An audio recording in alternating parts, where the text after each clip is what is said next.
listening to Your Ultimate Life with Kellan Fluckiger, only on LA Talk Radio.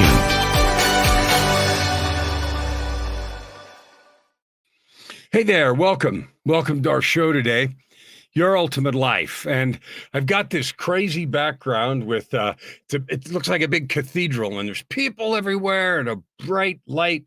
And behind my shoulder, you can't really see it. There's a guy down there in the platform. And I picked this picture. I actually had AI create it for me. And here was the prompt. The prompt was, I wanted to talk today about creating life, creating your life. You know, we're at a crossroads. We're at a crossroads in the world. We've got wars in multiple places. The obvious big ones are in Ukraine and in Israel.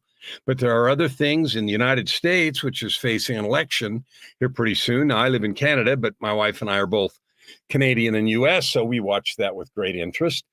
And of course, we're going to vote. But there's a lot of, animosity and negativity and a lot of helplessness, a lot of feeling that you have no control over your life, and a lot of shrugging. Yeah, it doesn't matter who gets elected, and it doesn't matter. I can't do anything about it anyway. That sort of feeling, and that gives rise to something I've talked about 3 or 4 weeks ago called learned helplessness. We're not going to talk about that today, although learned helplessness, victim mindset, entitlement, and addiction to mediocrity are all symptoms of you or me giving up on our ability to create your life. Now, this picture here is, representative of the power.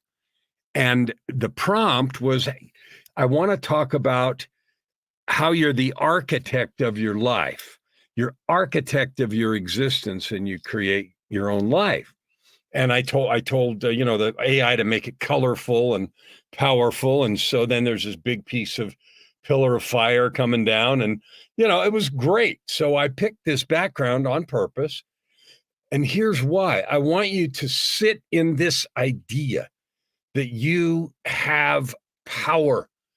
We sometimes, I won't say just you, we, any of us, we live in the idea that we're powerless, that the forces that be, the forces around us, whether it's political machinery or economies or government or parents or family or anything, control everything about us, and that we're just miserable little pawns doomed to suffer whatever those things around us give us for our crumbs. And I've said it in that sort of pejorative way on purpose to make a point. It's not true. It's not even a little bit true. Now, we're going to say this once, and then we're not going to talk about it again. I'm not pretending that I or you control the weather, the economy, what other people do, how people vote, who gets elected by ourselves. We should vote. I'm not pretending we individually control that. But here's what I know. Even if you did, and you controlled the economy and the weather and everything else, it still wouldn't give you the life experience that you are looking for. I'm talking to somebody earlier today who's very successful in business, multiple 7-figure companies, and he's on his way to a $100 or $200 million company with what he's building right now. And he said this to me. He said, I created money and money and money and money. And you know what? That didn't create happiness. You think that money and power and position does, you're just not, it's not true. I've been there, and I went to dark places. This guy said exactly the same thing. And a little while ago, just a few years ago, he had an experience where he was in a life-threatening situation in the hospital. And he realized, at that moment of great alarm, that his life had not meant what he wanted it to mean. Cash doesn't create meaning. It allows us to do cool stuff, but it doesn't create meaning and impact. You create that, and you can start today. So today, we're going to talk about 10 things, 10 ways, 10 truths that are not just airy-fairy ideas, 10 real truths about how you and I, on a minute-to-minute and day-to-day basis, are the architect of our lives. And that means how much we enjoy every day, or don't enjoy every day. Oh, my little tree of life is hiding. How much we enjoy or don't enjoy every day. Your ultimate life is creating a life of purpose, prosperity, and joy. Do you have a purpose? And if you say to me, well, I haven't found it yet, you're missing the point. You choose a purpose. You choose what your life is about. Looking for it in the backyard or waiting for it to come from Amazon is never going to happen. Do you have purpose? Are you creating prosperity both in money, financial situations, and in your relationship and in health and in love and in relationship to the infinite? Are you creating that? Are you experiencing joy, deep satisfaction and joy on a daily basis? If the answer is no to one or more of those, it isn't drama. It isn't like saying there's something wrong with you. It is saying that you're missing your birthright. Your birthright is to have purpose, prosperity, and joy. And today we're going to talk about 10 ways that you can create that. Have it, own it. Not once in a while, not when the days go good, not when the weather's right, not when everybody does what you want, any time you choose. Now that sounds bold, and I know it, and I intend it to. I have walked the journey from misery, from having more money than I needed, and from being miserable and all the stuff that goes with it, to a place where I live today in absolute excitement and joy every day. I love to get up. I love what I have. I love what I have to do. I love you. I love the people I talk to and work with. I've had today just some clients, just fabulous, heartwarming, meaningful conversations of growth and possibility. And it isn't magic and it isn't luck. It is a creation. And this is what we're going to talk about. What are the tools to create that? And you have them. They're not one of those things where you say, well, when I have enough money, I'll buy that tool and then I can do it. I used to do that in the recording studio over there. I'm pointing over there all the time. Well, if I just had this software, this piece of gear, or this preamp or microphone, or this, and this, then everything. It's not true. It's not true. You can make magnificent stuff with what you have right here, right now. All right, number one is I have to, and this is assuming you want to create your life. Purpose, prosperity, and joy. This is assuming you really want to do that. You have to recognize the power of choice. Every decision, however small, shapes the direction and trajectory of our lives. Whether you wear this shirt or that shirt. I'll give you an example. We have had in our home for a couple of years a wonderful Ukrainian family, a mother and daughter that fled the war right after it started in 2022. They'd been with us a little over 2 years. June in this year was 2 years, so that 2 years and a couple of months. Day before yesterday was a Ukrainian Independence Day. And so we decided to take Sunday, which was yesterday, or day before yesterday. Saturday was Independence Day, actually, but they're having a celebration on Sunday out at the Ukrainian Cultural Heritage Center, which is a very large settlement, kind of reconstructed settlement about an hour east of Edmonton, Alberta, where we live. Now it was been constructed a long time because over the last 100 years, a lot of Ukrainians immigrated here. And so there been a lot of Ukrainians in Western Canada, particularly in this area. So over the years, they took some old buildings and brought it together. And it was a place where you could go to see how things were 100 years ago. And Joy and I had been out there several times. We decided to go out, and this time because of the Independence Day celebration, they had a big shindig out there on Sunday. So we decided to go. Now, that was a choice. That was a decision, a small decision. And I said, every decision affects the trajectory of your life. So let me tell you what happened. We went out there and there were a bunch of, the Lieutenant Governor of Canada, Lieutenant, they say Lieutenant, whatever. The Lieutenant Governor of Canada, which is the Queen's representative here, it's a big deal, right? All the way out here in Ukraine at that celebration. And the mayor of Edmonton and, some other dignitaries were there and they gave some talks. for a few minutes, recognizing and thanking everybody that had put it together and all the kind of stuff.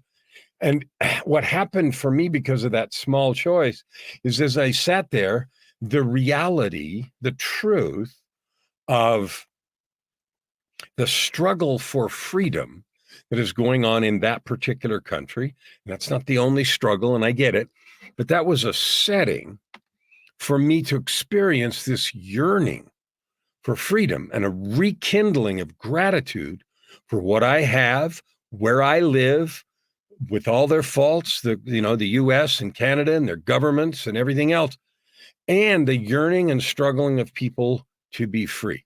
And it was very emotional. I could just sense in the music, and I don't speak Ukrainian, but in the music and the talks, I could feel something. Now, that little decision, it could have been nothing. I could have been out there bored. It was hot. I had to wear a hat so I didn't burn because I got no hair on top, right? And it could have been uncomfortable, and it could have been this, that, and the other. But instead, I chose choice to get caught up in the meaning of that thing. And so I came back with a powerful memory, with a recommitment to do everything I can, not only for that ending conflict, for creating love, for doing good. Now, the residual impact was I have felt different now for 2 days. I have been more aware of and more focused on not just that conflict, but conflict in general, and how to create peace and harmony, and how to do good with the business that I have, the coaching business, and this whole ultimate life thing, purpose, prosperity, and joy. And so that one decision is now going on for at least 2 days, and it will continue because it woke up again and put fuel on this yearning that I have to help you create your life, to create meaning and purpose every day. And you might think, how can I do that? Well, it starts with acknowledging choices. You have a choice, and I don't mean just what shirt you wear.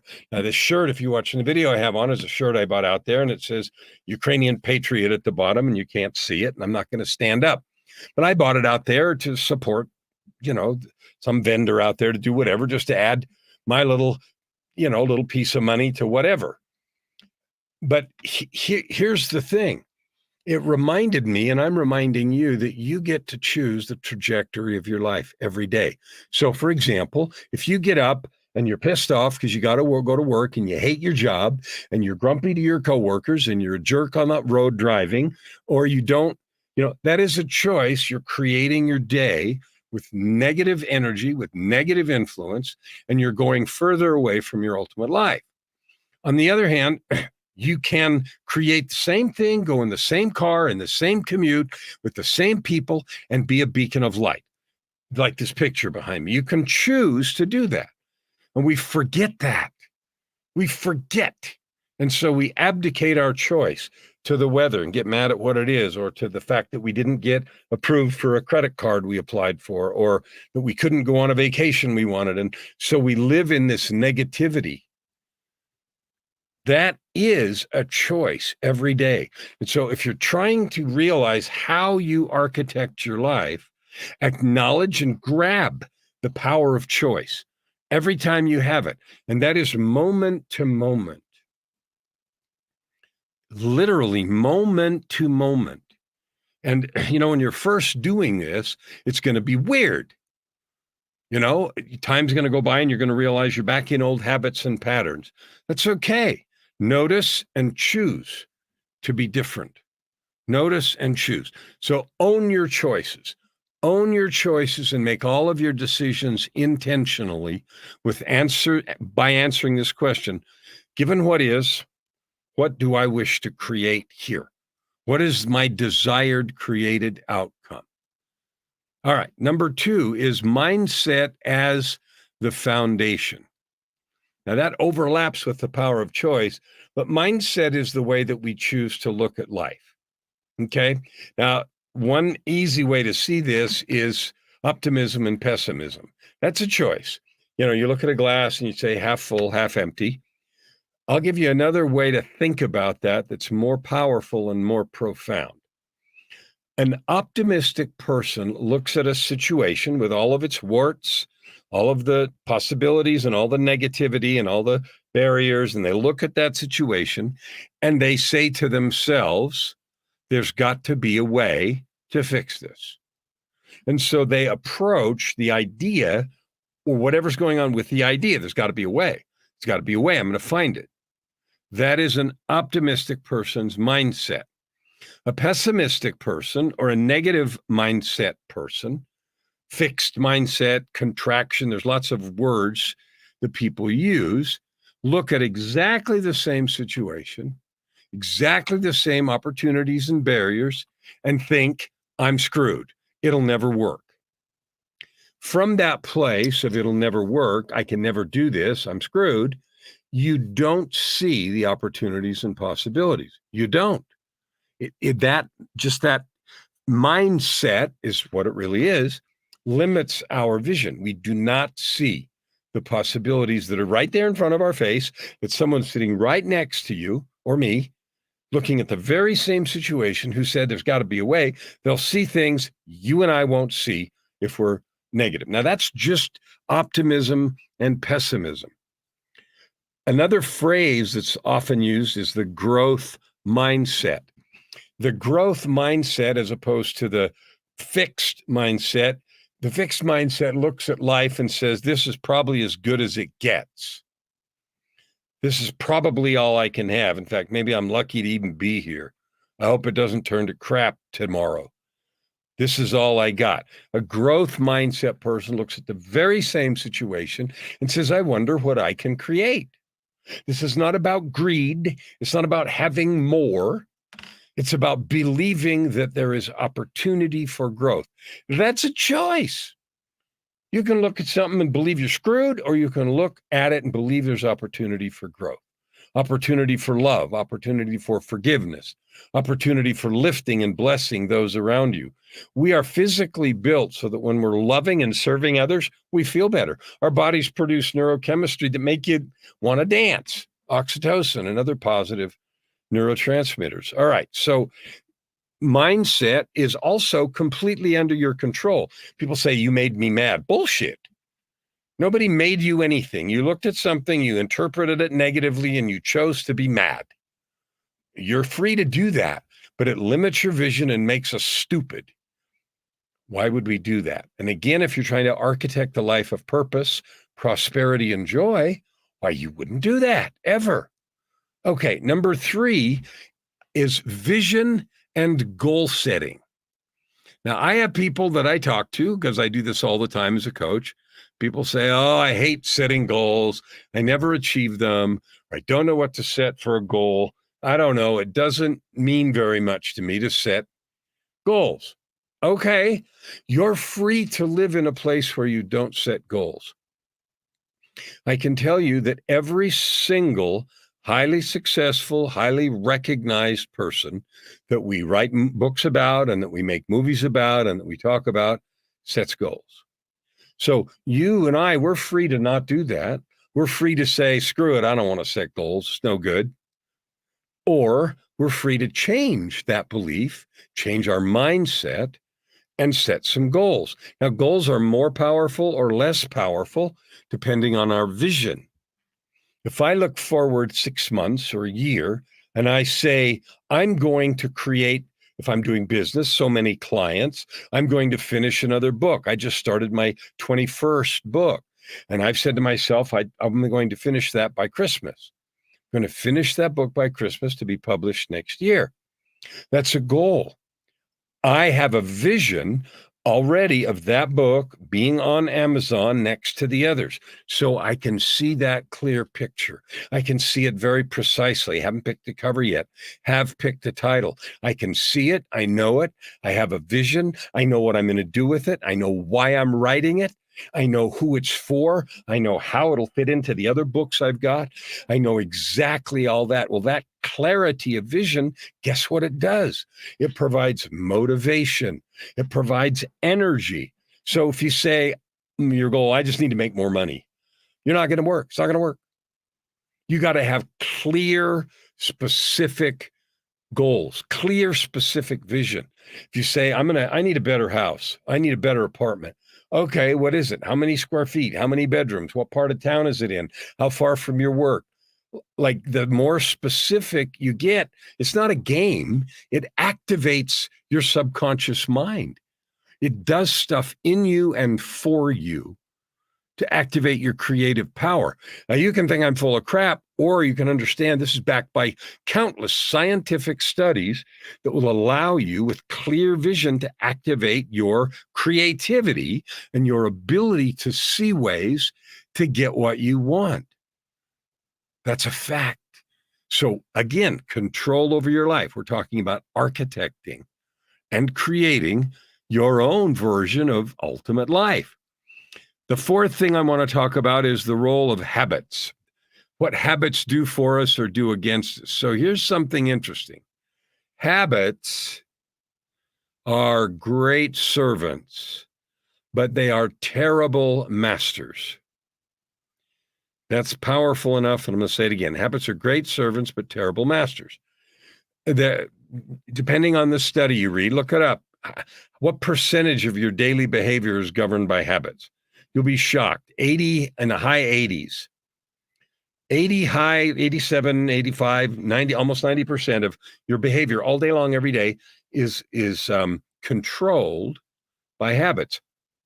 Now, in one way, that's really useful because we don't have the headspace to think about every decision: breathing, heartbeat, digestion, how to drive to work. If I'm creating podcasts, which I do all the time, and I go through the not the motions, but the activities of sweetening the audio and rendering, habit. It makes it faster. It makes it easier. That's where habits are great servants. They do a lot of real good for us.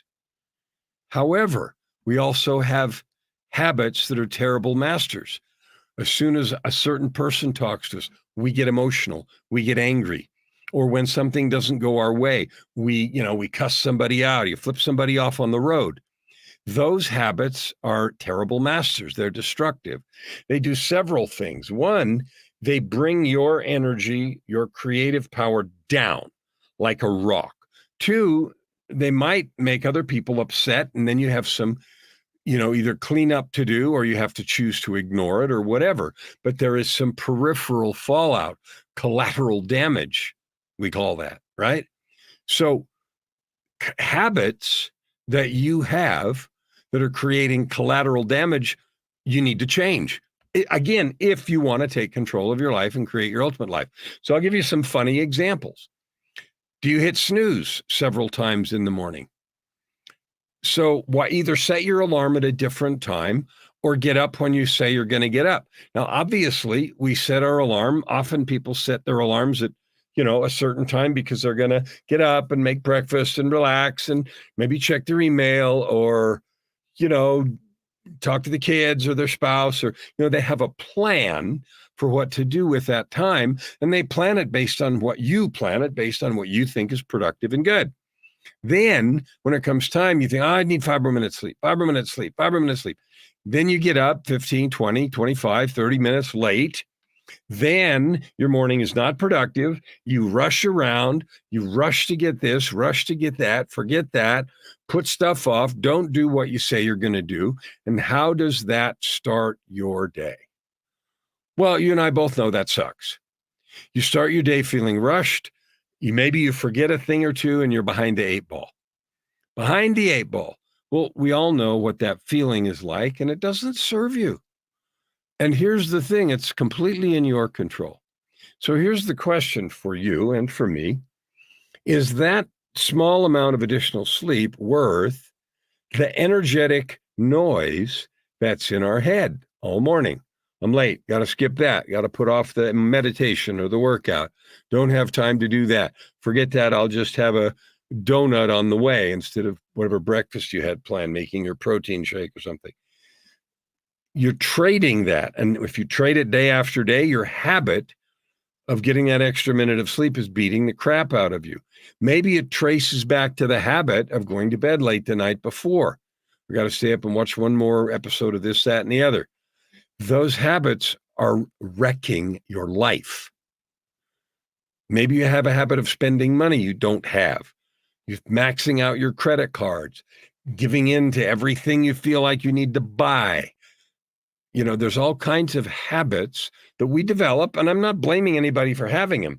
What I'm saying is this is the place where you exercise the levers of control. Now, in order for me to change my habits, I had to get help. I hired coaches. I took courses. I had to learn what were the triggers in me. Why were they so important? Why was I having such trouble? And guess what? I got them changed. Guess what? I'm happier. Guess what? I'm more productive. Guess what? I live your ultimate life, my ultimate life. Purpose, prosperity, and joy every day. Didn't happen overnight, but it happened by following these principles. Number 5, overcoming limiting beliefs. Now, you hear that all the time in personal development work. Limiting belief, blah, blah, blah. What is that? What is a limiting belief? Well, a limiting belief is a story. It's a story that you have about your own capability. I could never do that. Here's an example. Someone wants you to give a presentation or a talk. You get scared. You say, "Oh, I can't do that. Oh, I don't want to do that. I'll probably screw it up. I can't. I'm not a speaker. I'm not comfortable in front of people." That's bullshit.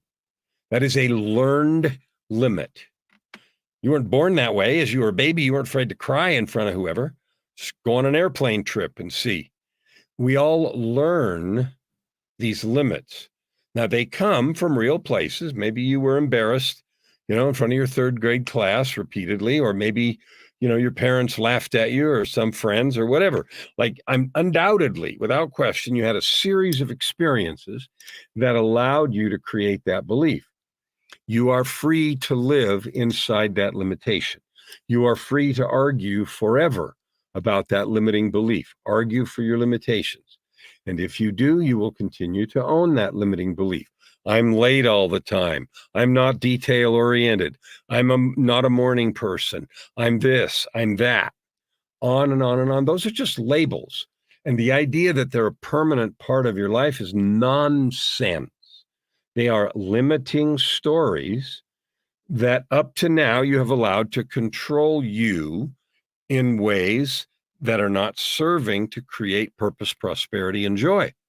Now, I'm not saying all your habits or beliefs are out of order. They're certainly not.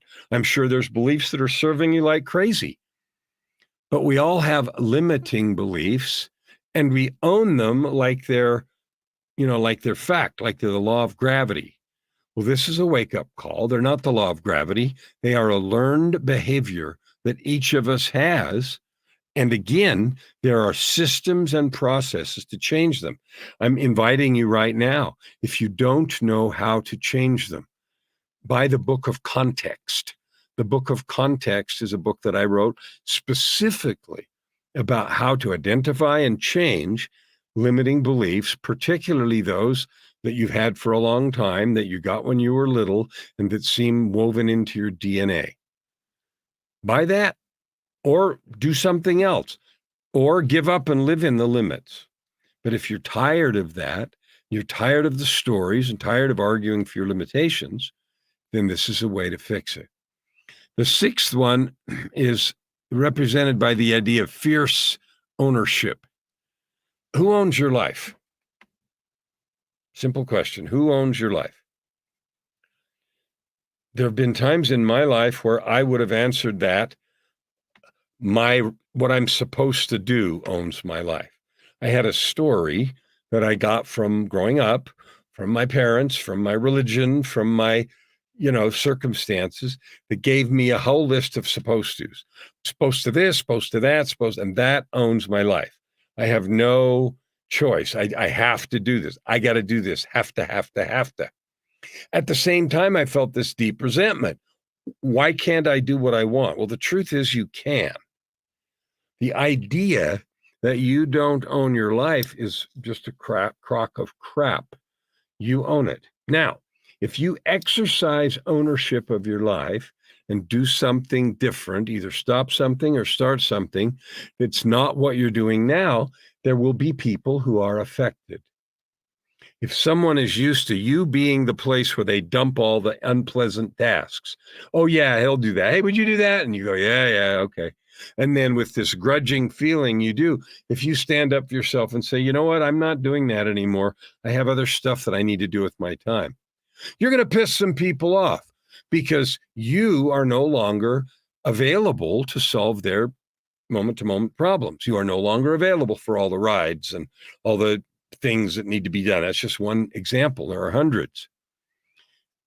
There are, again, this is a process of learning and taking ownership. Often we give away ownership of our life without even thinking about it.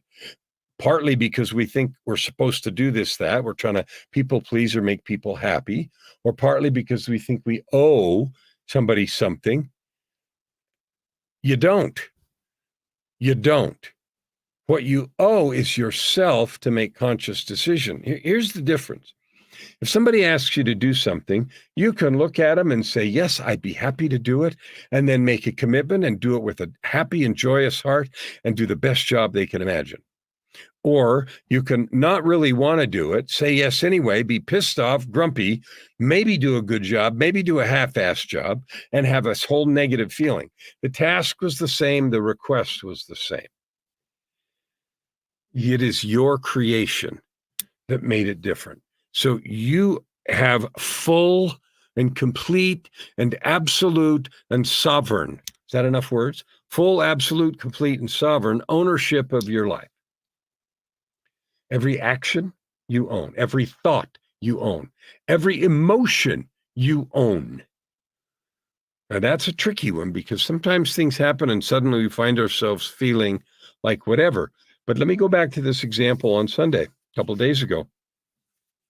I found myself feeling this sort of yearning, melancholy, pride, mixture of patriotism for Ukraine, even though I'm not Ukrainian, my wife is, as I attended the thing. And you say, well, you could say, well, that just happened. No, it didn't, because emotions don't happen until we have a thought and we believe it. When there's a thought and we believe it, that's what creates the neurochemistry in our bodies. Sometimes that thought is subconscious, especially with long-standing habits. So if someone raises their voice and suddenly you feel fear, even though there's no imminent threat, that could be because you have a history of hearing loud voices, someone shouting, and then having it be dangerous to you. But still, there's a thought, a belief, and then a feeling. So you own your feelings. It may take some work to identify the thoughts, subconscious or not. Challenge the truth of those things. You can own your feelings 100%. No ifs, ands, or buts. Number 7, the 7th one is about how we react when things happen to us. Okay? Something bad is going to happen to you. No matter what you do, no matter what you want, no matter how careful you are, crap happens. I use the funny example of, jet engine falls on the house. Your partner could betray you. A business partner could rip you off. You could get mugged in the street. A reckless or drunk driver could drive over the line and crash in your car. Someone close to you might die. Those are extreme examples. There's little examples. You could lose $100. Someone could hack your cell phone. You could lose your wallet. You could get COVID unexpectedly. All those things are going to happen. No one is suggesting that you sat around wishing those things into your life. The question of life ownership comes down to your resilience and how well you adapt to those circumstances. Okay, you're going to get beat down. The question for you and me, for each of us, is how long am I going to lay there and how soon am I going to get up?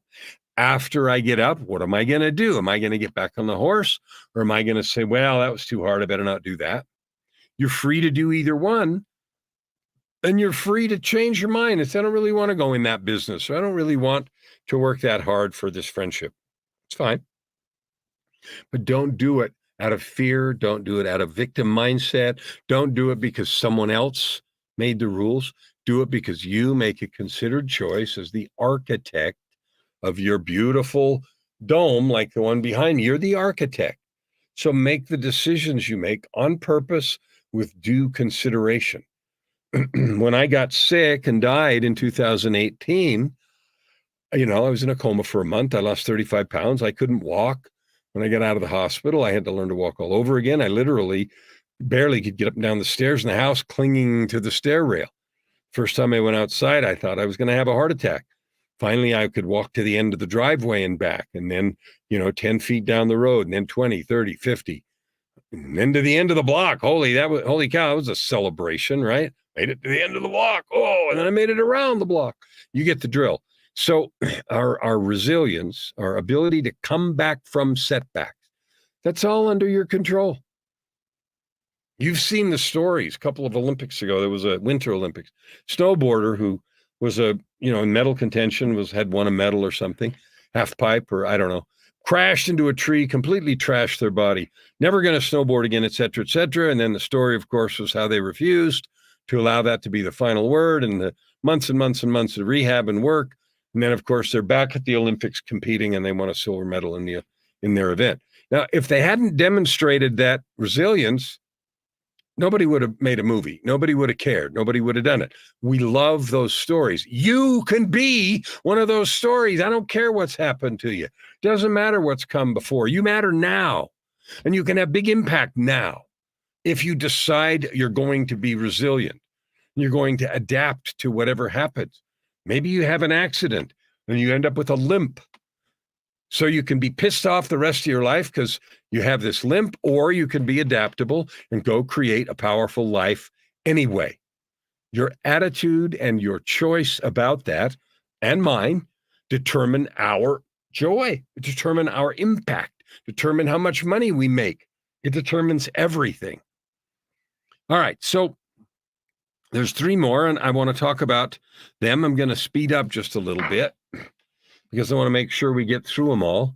And then I want to talk about a conclusion at the end. Number 8 is the influence of our environment and relationships. Now, all of you know from your childhood to maybe your relationship now or a different relationship, how much relationships can impact you. If someone is your cheerleader, it feels one way. If someone is your naysayer, it feels another way. If someone just ignores you and they go off into their own life and you're just sort of 2 people living together, that creates a different dynamic.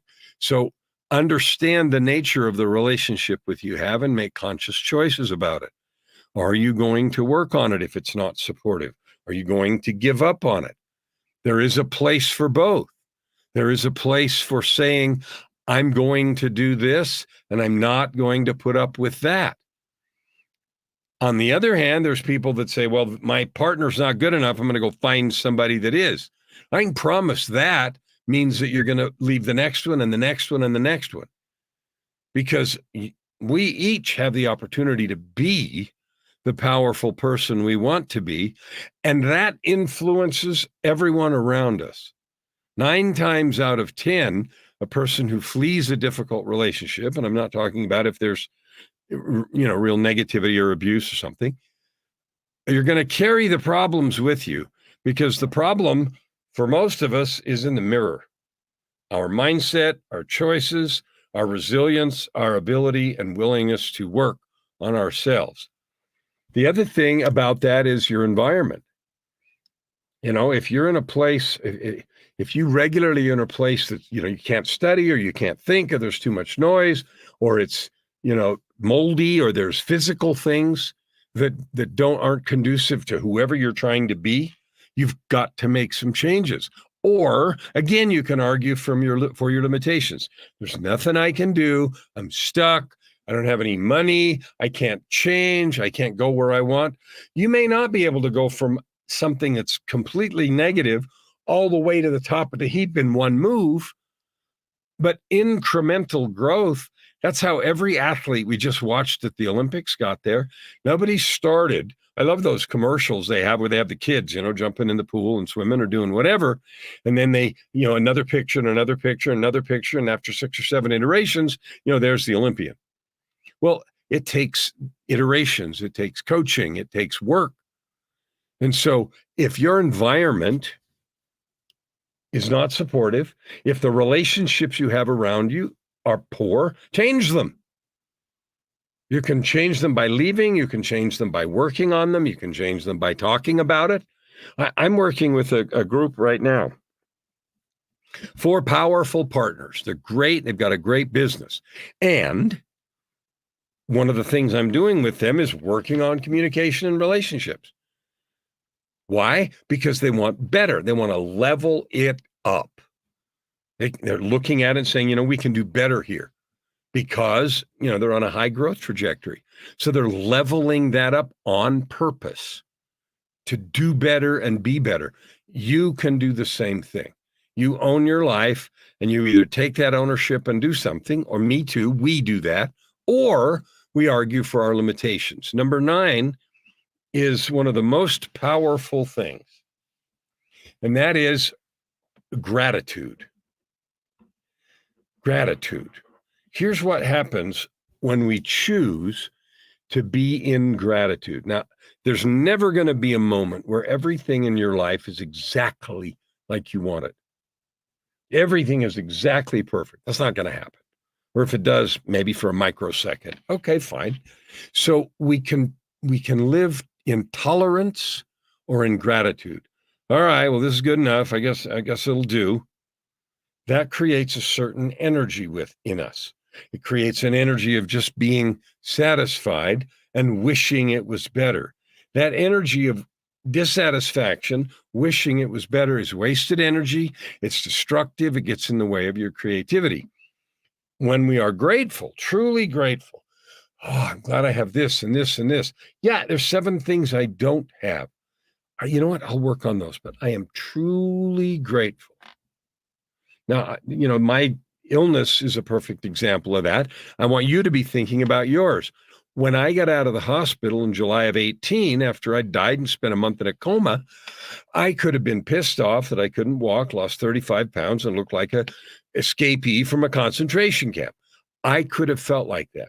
Instead, what I truly felt was grateful to be alive, grateful to have the chance to rebuild, grateful to understand what had happened, grateful to have a medical system that was able to, allow me to recover, grateful for the visit I had with God when I died, which I'd flatlined at the beginning. So I chose to just be overwhelmed with gratitude every day.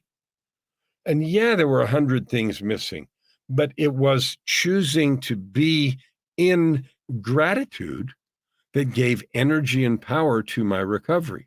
I am absolutely certain that it was faster and better, and it was way more enjoyable.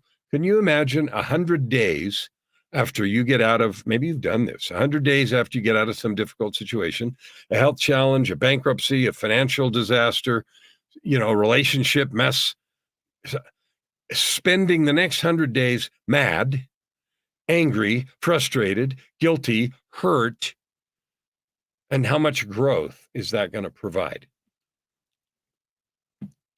You could spend the next 100 days grateful that you're free, grateful that you're alive, grateful that you're not, dying under a bridge. If it's financial, I mean, depending on the situation, there's always going to be something you can choose to be grateful for. And you might think, well, Kellan, that's really stupid. You're just pretending. No, you're not. It's a choice of how to live your life. The energy of gratitude is creation. When we're grateful, we create faster and better. When we're greedy, when we're frustrated, when we're envious, when we're in blame and negativity, it's harmful. We don't create as well. The 10th one is our attitude about learning and self-improvement.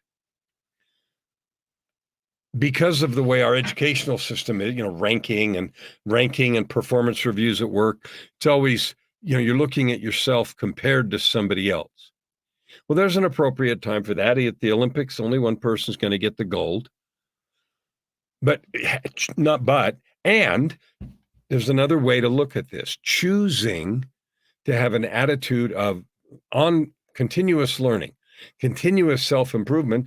I can attest to that. I have a pile of 30 books sitting right over there, 3 stacks, and I'm reading them all the time. And they, switch them out. More come from Amazon. I read them. Why do I do that? Because I just love to read, want to waste time? No, I am on purpose learning. I find that it's valuable. It helps my coaching. It helps me a better person. It helps me with creative ideas. It helps me make better videos, write better books, be a better coach, be a better husband to my wife, Joy, be a better host to our Ukrainian family. All those things are improved. And you know what it means? It means I'm happier. I feel better. And so this whole list of things has been about creating your ultimate life, creating purpose, prosperity, and joy. Well, when I feel good, I'm more creative. When I feel good, my days pass in fun and in joy.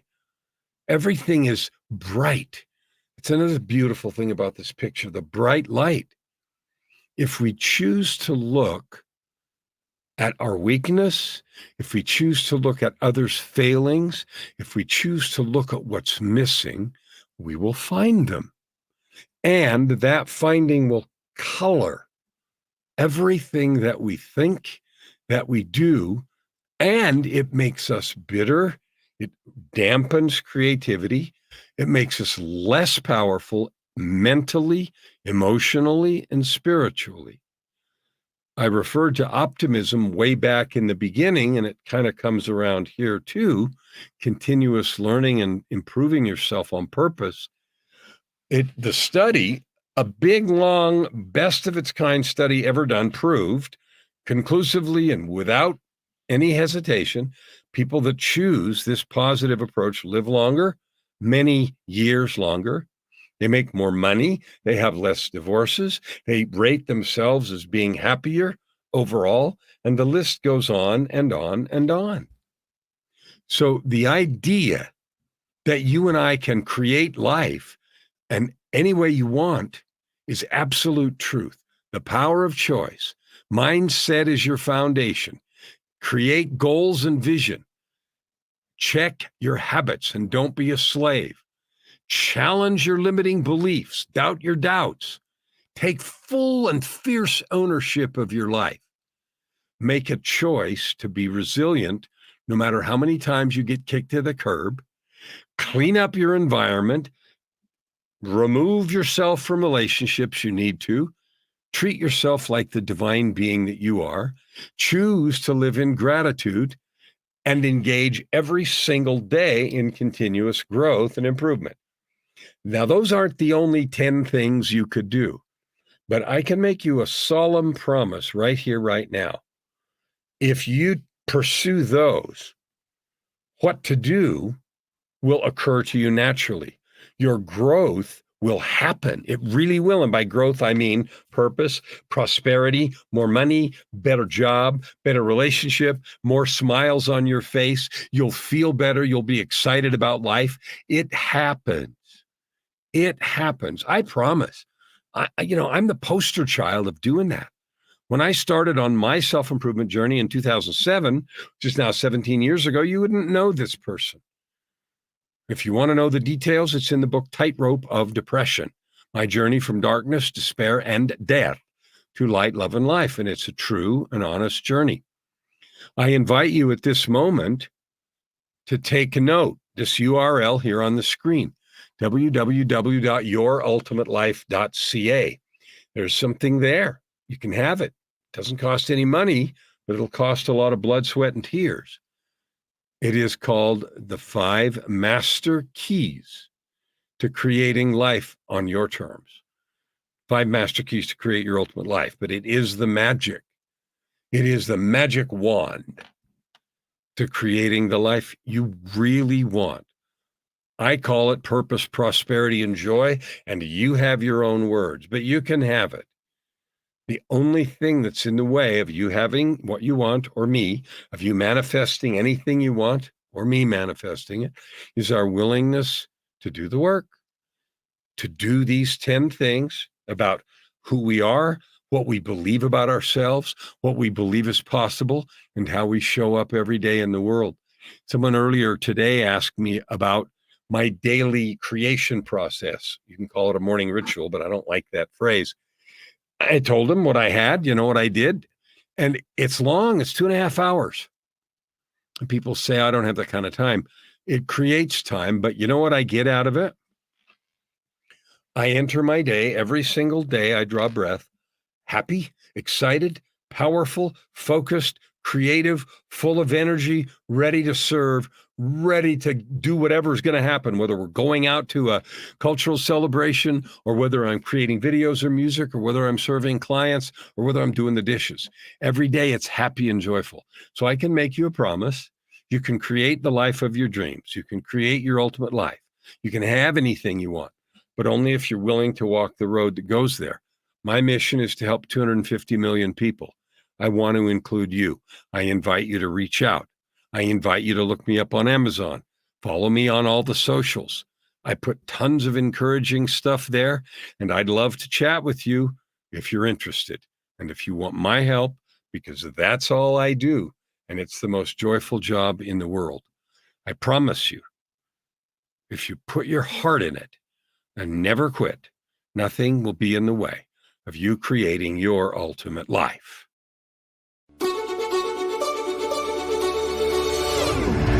You're listening to Your Ultimate Life with Kellan Fluckiger, only on LA Talk Radio.